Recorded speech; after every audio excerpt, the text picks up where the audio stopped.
Salut, c'est Zera. On se retrouve aujourd'hui pour le bilan lecture du mois de mai, donc des one-shots, des séries intégrales et des découvertes Thomas. Donc il y en a eu 17 ce mois-ci, j'ai quand même beaucoup lu parce qu'en tout avec les suites de séries, j'en ai eu à peu près 70, donc il y a quand même pas mal de lectures. Mais là quand même 17 à vous présenter, alors on va faire ça tout de suite. On va commencer par les one-shots.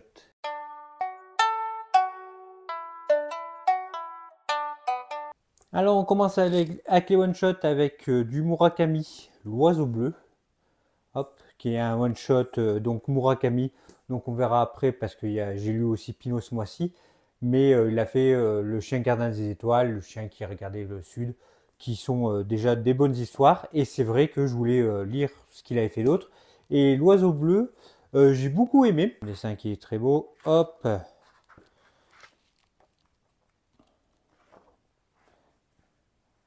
voilà. Et du coup, en fait, on va suivre une famille qui vont avoir un accident de voiture. Le petit garçon, il s'en sort pas. Donc, sa mère doit vivre avec le décès et le père est dans le coma. Donc, déjà, il y a ça. Et donc, il y a toute cette histoire de voir comment ça se passe. Je préfère mieux l'expliquer comme ça parce que j'ai trouvé l'histoire, j'étais dans un bon mood pour lire des histoires bien péchues, etc. Et c'est vrai que l'histoire m'a plutôt misé le moral. C'est très très triste. Et la deuxième partie de l'histoire, c'est qu'on va suivre un grand-père qui, lui, va commencer à avoir Alzheimer. Mais sinon, le récit est très cool, le dessin est beau, c'est très joli, c'est émouvant. Euh, ce petit bémol que je donnerais, qu'il y a trop cette recherche de la larme à l'œil, où on te cherche trop à te faire pleurer, où c'était beaucoup plus délicat dans les autres, que dans le chien qui regardait les étoiles, le chien gardien des étoiles, que je trouvais que où c'était moins, où ça cherchait moins à vouloir te le faire. Là, il y a un petit peu plus ce côté-là. Mais ça reste une très bonne histoire que je recommande à 1000%. C'est excellent. Murakami, que j'aime beaucoup du coup ce qu'il fait. Et on va continuer sur la lancée avec encore du Murakami, avec Pinot, l'IA émotionnelle. Donc toujours de Takeshi Murakami. Donc le premier c'était chez Kiyun à leur édition Latitude. Et là c'est chez Pika Graphique. Hop. Du coup, Pinot, on va suivre l'histoire de plusieurs robots Pinot en fait, où c'est des IA un peu développés qui vont aider en fait les gens dans différentes tâches. Et on va suivre un comment on appelle ça, un enquêteur qui va regarder qui va enquêter sur Pinot, pourquoi quand il y a eu un accident, pourquoi un des Pinots a réagi différemment des autres. Et du coup, on va s'intéresser à plusieurs Pinots, dont donc surtout un qui va être, on va dire, qui s'occupe d'une vieille dame en se faisant passant pour son petit-fils.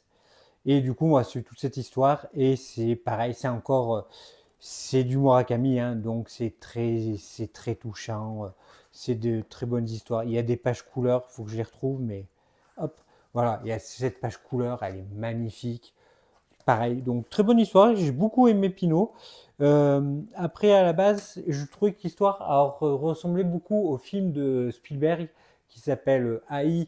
Ouais, c'est ça, c'est AI, Intelligence Artificielle, et qui ressemblait beaucoup un peu à l'histoire du petit garçon, etc.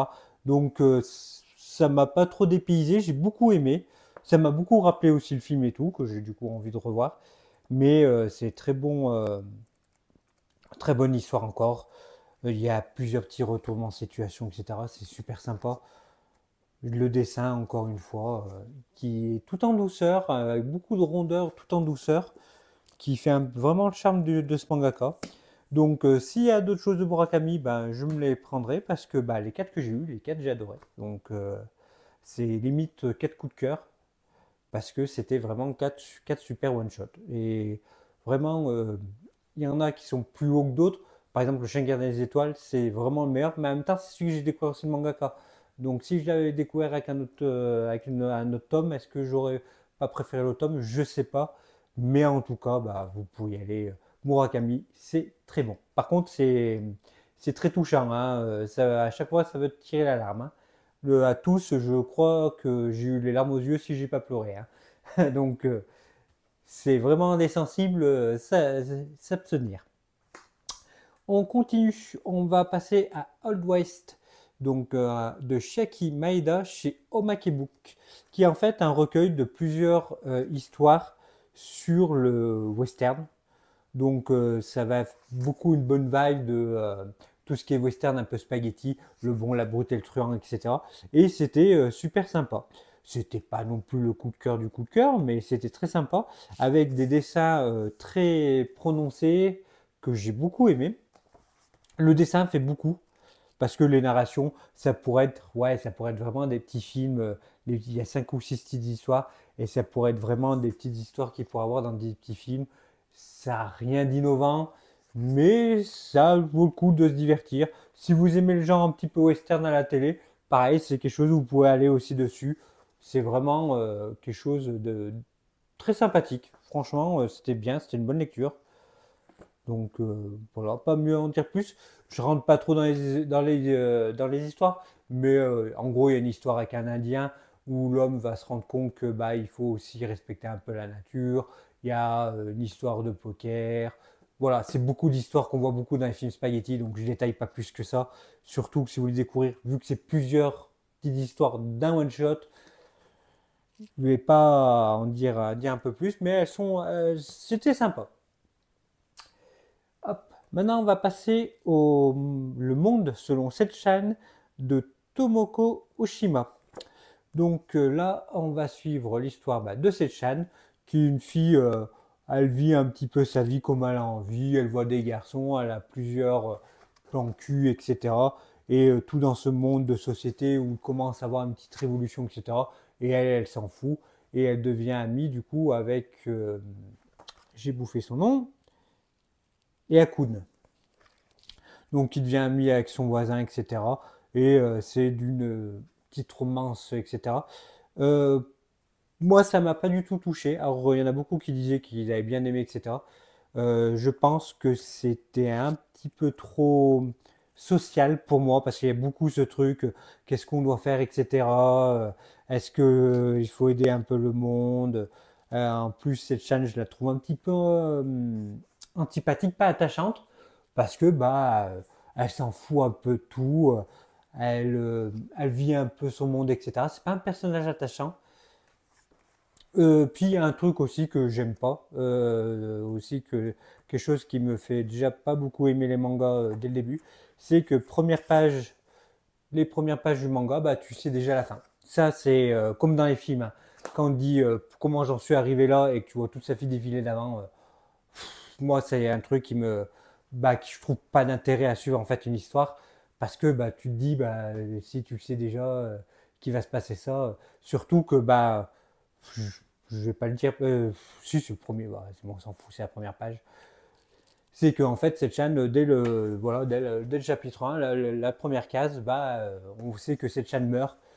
Donc, en plus, assez rapidement, tu vois qu'il y a des rébellions, etc. dans sa ville, qui protestent pour des lois. Tu sais direct comment elle va un peu mourir. Donc, du coup, j'ai eu tout le livre sans beaucoup d'intérêt, en fait. Donc ça aussi, ça m'a sorti un peu. La copine de Sakun aussi, j'ai trouvé complètement conne aussi. Ce qui m'a fait un peu sortir du truc, c'est qu'à un moment, il va juste parler à cette Chan et sa copine, ouais, tu préfères une autre, etc. Nanana. Putain, mais ils discutent juste entre eux. Bon, basta. Voilà, je n'ai pas trop aimé parce que je pense que ce n'est pas tout simplement pas ma cam. Je pense que c'est pas mauvais parce qu'il essaie quand même de toucher certains points, etc.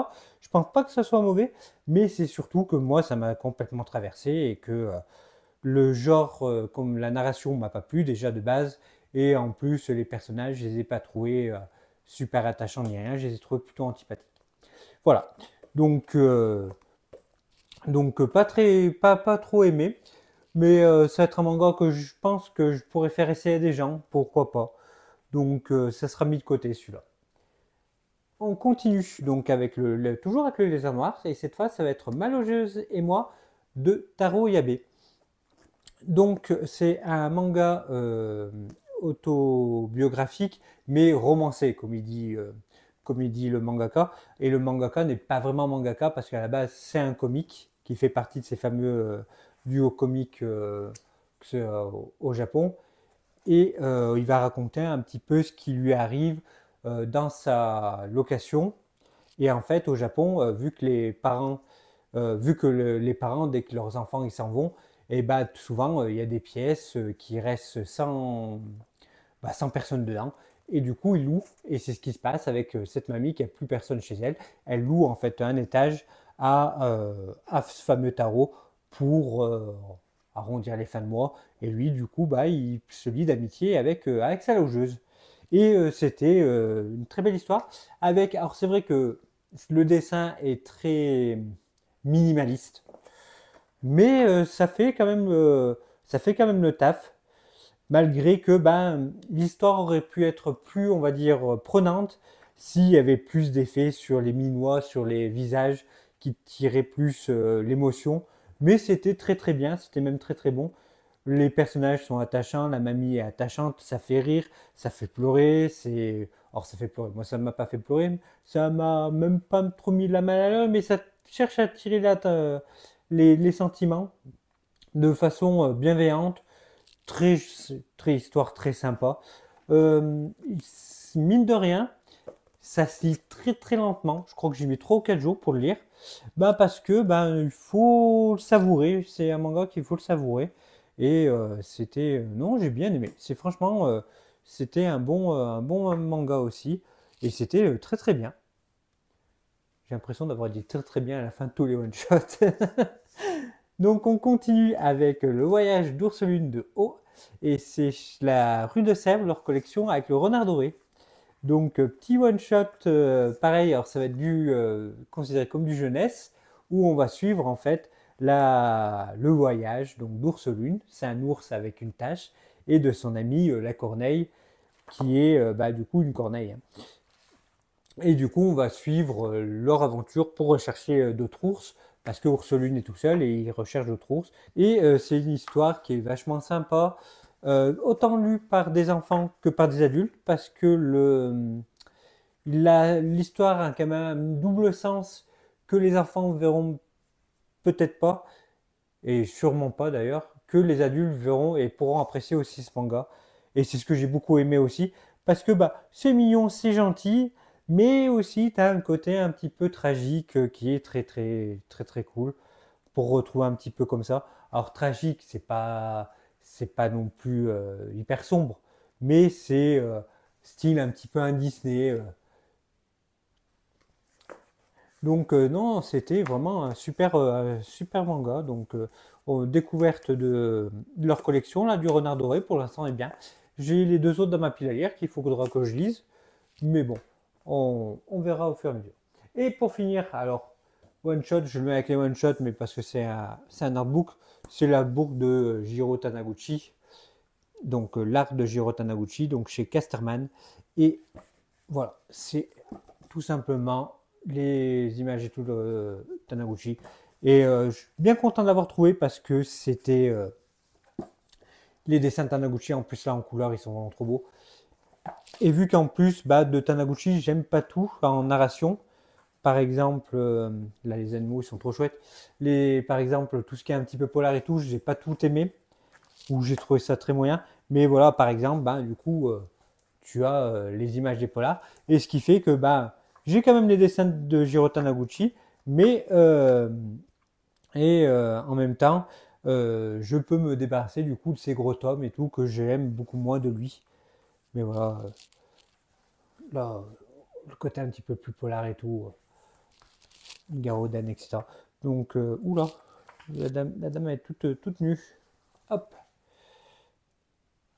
Donc voilà, donc artbook plutôt sympa. Je vous montre vite fait, de toute façon c'est un artbook, hein, c'est une illustration d'image. Je reste pas plus dessus, mais au moins je vous montre un peu les dessins. On va passer au Thomas.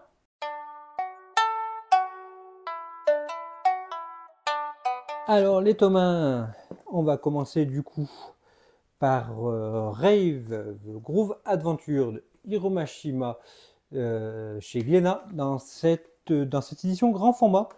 Alors c'est vrai que quand je l'avais acheté, j'avais un peu critiqué l'édition, mais elle est quand même très sympa. Les pages sont blanches, elles sont un peu transparentes sur certaines. On le remarque beaucoup quand il y a des scènes en fait un peu comme ça, et que la page d'avant, ben, tu vois un peu à travers, mais c'est pas ultra dérangeant. Et puis surtout, j'ai adoré lire Rave dans ce format-là, c'était trop cool de redécouvrir ce manga. Du coup, on va suivre Haru qui, suite à une aventure une rencontre avec un vieil homme, il va devenir le Rêve Master, et avec Plou et Ellie, il va devoir parcourir le monde pour retrouver les Darkbrings qui sont des pierres à détruire avant que ce soit la fin du monde. Donc voilà, donc Rêve, super bien, je connaissais déjà le manga, je savais que j'allais pas être déçu. L'édition est quand même assez cool parce que c'est vrai que j'avais été un peu mécontent parce que je voulais en fait une perfecte et c'est un grand format, mais ça reste très sympa. Puis découvrir des mangas sous les formats comme ça, c'est trop cool. On continue avec du Hiromashima, mais cette fois chez Pika avec Dead Rock. Donc Dead Rock avec, on va suivre Yakuto qui est du coup un démon. En fait, ça va se passer un enfer et ça va être une histoire qui va se passer en enfer dans l'école des démons, et le plus fort des démons de cette école pourra régner sur une partie de la terre. Et Yakuto va vouloir devenir l'un de ses héros. Donc c'est Mashima dit qu'il voulait faire, il avait fait de la fantasy, de la space fantasy avec Eden. Là, avec Dead Rock, il voulait faire du coup de la dark fantasy. Alors, dark fantasy, c'est vrai que moi je vois plutôt ça très violent, très sanglant, un peu à Goblin Slayer ou à la Berserk. Et c'est vrai que ça meurt dans le manga, franchement, ça meurt. Malgré qu'il y a un peu l'effet encore de Mashima qui a un peu du mal à faire mourir ses personnages, surtout après avec Fairy Tail. Mais là, tu vois qu'il y a un personnage qui arrive, tu sais que c'est un personnage fonction qui va faire que ça. Et ça, déjà, ça m'a un peu contrarié. Je me suis dit, ah mince, pour un truc de Dark Fantasy, il aurait pu aller vraiment à fond. Mais non, sinon, ça va être une histoire, ça va très très vite. Par contre, c'est vraiment, ça prend vraiment pas le temps de respirer, comme il a fait pour ces autres mangas qui sont plutôt des séries longues. Et je me suis renseigné, ça va être une série qui va être plutôt courte en fait. Parce que Mashima voulait s'essayer un peu à ça, il voulait s'amuser. Le personnage là, de Thor, là, je l'ai trouvé génial par contre. C'était une trop bonne idée comme idée de personnage. Mais je vais continuer à suivre, c'était plutôt sympathique. Ça reste du Mashima. On verra à quel point ça restera aussi bien. Mais c'est un peu bien, mais je sais pas, j'ai comme un petit goût de... C'est bien, mais il manque un petit truc. Donc voilà, donc non, je continuerai tranquillement, mais ça reste assez sympa. C'est du Mashima après, mais il manquait un petit truc pour que ça soit vraiment là, cette vibe de Mashima. Surtout que là, avec j'avais lu un peu avant Rave, tu vois qu'il y a quelque chose qui manque un peu. Bon, on passe à la suite avec Tengen Hero Wars de Hiromoto Yasu au scénario et Sakanuchi Kubaru au dessin, et c'est chez Mangetsu. Donc dans ce manga, on va suivre du coup Oda Nobunaga, pas le samouraï mais un lycéen, qui va être transporté dans un monde de fantasy où en fait il va y avoir tous les plus grands tacticiens et héros de l'histoire qui vont se battre. Et du coup, lui va se retrouver avec son homologue Oda Nobunaga, mais cette fois le samouraï, et les deux Oda vont devoir se battre parce que le Oda, le lycéen, va vouloir retrouver sa sœur qui a aussi été prise dans ce monde de fantasy. Et il va se créer une alliance un peu tous les deux pour récupérer sa sœur. Et Oda Nobunaga, le samouraï, va du coup trouver une utilité au lycéen qui en fait a un fan d'histoire et va vu que c'est un fan d'histoire, il va l'aider à savoir toutes les stratégies un petit peu des autres guerriers. Et c'était sympathique. Après, si vous aimez Valkyrie Apocalypse ou Witch Wars, C'est vraiment le même style. Moi, j'aime beaucoup ce style-là, donc je vais continuer à me prendre le reste. Et non, c'était bien, j'ai bien aimé. Rien de dire de plus, hein, c'est du combat, un peu de stratégie, on découvre les personnages, etc. C'est euh, c'est du classique, c'était cool. Hop, on passe à la suite dans Darkwing. On va suivre du coup, c'est Soichiro qui, suite à un accident dans la mer sur une croisière avec son lycée, va mourir et en fait, il va se retrouver dans le monde des enfers. Et en fait, dans ce monde des enfers, il se rend compte que bah, ça va être le chevalier de la Wyvern, qui est un grand chevalier dans l'univers de Saint Et ce que j'ai bien aimé, c'est qu'on va en fait voir le côté plus des méchants de Hades. Donc aussi, on va voir aussi avec le côté avec les autres chevaliers d'or. D'ailleurs, on voit des anciens chevaliers d'or, mais j'ai l'impression que ça vient d'une dimension parallèle, vu comment c'est expliqué, etc. Et ça a l'air, je pense que ça va être sympathique. J'ai bien aimé en tout cas ce premier tome 1, parce que bah, on voit ce côté un peu plus des méchants, pourquoi eux veulent faire la guerre, et que du coup bah, les gentils seraient peut-être pas aussi gentils. Donc voilà, ça reste du Senseiya, un chevalier du Zodiac, des combats de chevaliers avec des attaques toutes plus grandes que les autres, des révélations, des manigances, de la traîtrise, des morts, voilà, du Senseiya classique. Mais j'ai bien aimé. J'ai bien aimé aussi le dessin qui est un peu plus, on va dire, de nos jours. Mais voilà, voilà. Ça reste du Senseiya, j'ai bien aimé, je continuerai. De toute façon, le Senseiya, je vais sûrement tout me faire. J'adore tellement cette licence que j'ai sûrement tout me prendre. Et on finit sur une grosse licence encore. Jojo Land, la partie 9 de Hirohiko Araki. Du coup, on va suivre Jojo Joestar. Encore quelqu'un de la lignée des Joestar, mais d'après ce que j'ai compris, après quand ce sera un peu plus développé, il faudra que je regarde un peu mieux. Mais ça serait un des cousins de la famille Joestar. Et qui vit sur l'île d'Hawaï avec sa mère et sa sœur ou son frère, Dragona Joestar. Je dis son frère, sa sœur, son frère, parce qu'en fait, encore une chose qui est très couillue de Araki, c'est qu'un des héros principaux de son manga est transsexuel et bah, à part quand ils sont tournés en dérision, des transsexuels dans les mangas, à part quand c'est des œuvres sérieuses, là comme c'est du shonen, c'est vraiment pas courant et c'est vraiment couillu de faire ça parce que c'est super cool de voir un peu enfin ça dans le shonen. Parce que dans les shonen, bah, le peu que tu vois, ben, c'est par exemple, je vais prendre One Piece avec Bonne Clé. Voilà, avec l'île de la queue d'étrave, bah, ils sont mal vus, ils sont même pris pour moquerie à chaque fois, etc. Et là, c'est vrai que va avoir quelque chose de sérieux et en plus qui va être un peu, elle va être un peu badass, hein, j'imagine. Alors, est-ce que je la vois? Hop. Donc, on la voit. Et ça, c'est super cool. Et du coup, bah, ce frère et sa sœur font partie d'un gang sur l'île d'Hawaï et ils vont devoir voler une pierre précieuse à un japonais. Et là aussi, ça fait super plaisir de revoir des anciens personnages de Jojo parce que bah, ce japonais, c'est Rohan. Et ça, c'est super cool, revoir des anciens persos. Surtout, bah, Rohan, on est quasiment sûr de le revoir assez souvent parce que c'est le personnage préféré de Araki. Donc, euh, donc on le voit assez souvent, c'est pour ça qu'il y a beaucoup de spin-off aussi dessus. Quand il a fait Rohan au Louvre, qui a fait les Rohan, les trucs mystères, les histoires mystérieuses de Rohan. C'est vrai qu'il y a plusieurs trucs, il l'a clairement dit, c'est son personnage préféré. Les stands, j'adore les nouveaux stands qu'il y a. Ils sont, avant ils avaient beaucoup un côté humanoïde, maintenant quasiment plus. Hop, est-ce qu'on voit celui de Jolio?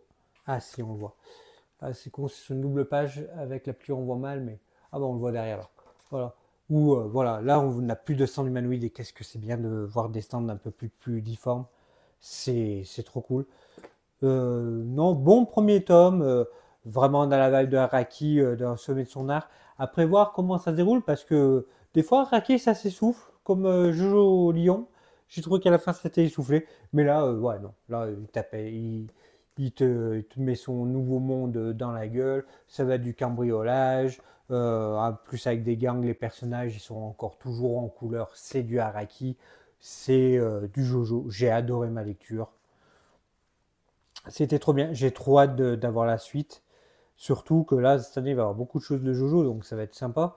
Mais là, ouais, j'ai vraiment hâte d'avoir la suite et de continuer Jojo Land parce que c'était super bien. On a fini avec les tomes à découverte, on va passer aux intégrales.